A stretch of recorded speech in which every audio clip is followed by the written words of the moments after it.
D'abord, les notules est un mot un peu particulier. J'ai regardé dans le Grand Robert, c'est tout simplement des petites annotations. C'était toute la modestie de Fadier. Et effectivement, comme vous l'avez dit au départ, ces 400 pages n'étaient même pas connues de sa propre fille, qui a découvert, après son décès en 2015, sagement déposé sur une étagère, je dirais, ces 400 ou 500 feuillets qui n'étaient absolument pas raturés et qui étaient en quelque sorte prêts pour l'impression. Donc c'est un beau travail qui a été préfacé à la fois par le pasteur David Bouillon et par Monseigneur Dornelas, archevêque de Rennes, beau signe œcuménique aussi. Et ce sont vraiment des éclats d'évangiles commentés, je dirais au niveau... Alors, beaucoup de passages de l'Ancien Testament, il était notamment particulièrement marqué par le livre de Job.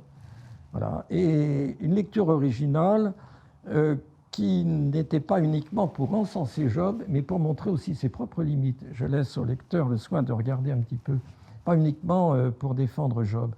Et puis, le Nouveau Testament, alors là, chaque évangile est commenté.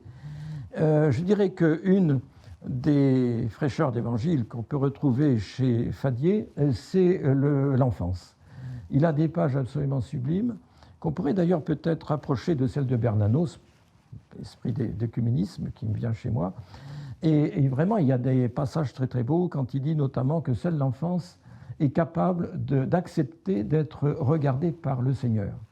De retrouver un esprit d'enfance. Voilà, retrouver un esprit d'enfance qui n'est pas du tout, comme il dit, un esprit béat. Il dit lui-même, les enfants sont des pécheurs comme nous tous, mais retrouver quand même cet esprit premier d'ouverture et non pas de malice en quelque sorte, à l'égard de Dieu, ni de vouloir se cacher du Seigneur.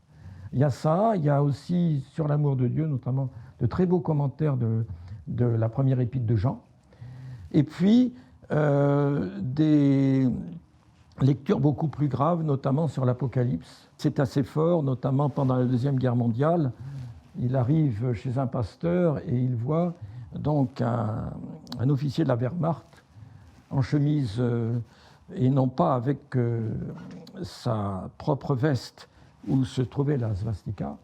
Et il reste bouche bée, et c'était en plein hiver, et il demande au pasteur ensuite pourquoi ce soldat allemand, alors qu'il fait très froid, a-t-il ôté cette veste? Et il répond, c'est parce qu'il a lu le signe de la bête, et que pour lui, la svastika représente véritablement le démon, et qu'il ne voulait pas, pour prier, s'associer avec la svastika. Écoutez, ça donne une incarnation extraordinaire de ces passages qui peut-être aujourd'hui nous paraissent un peu trop symboliques. Mais le chiffre de la bête, qui était vraisemblablement Néron à l'époque de la composition de l'Apocalypse de Jean, était tout simplement Hitler en plein XXe siècle.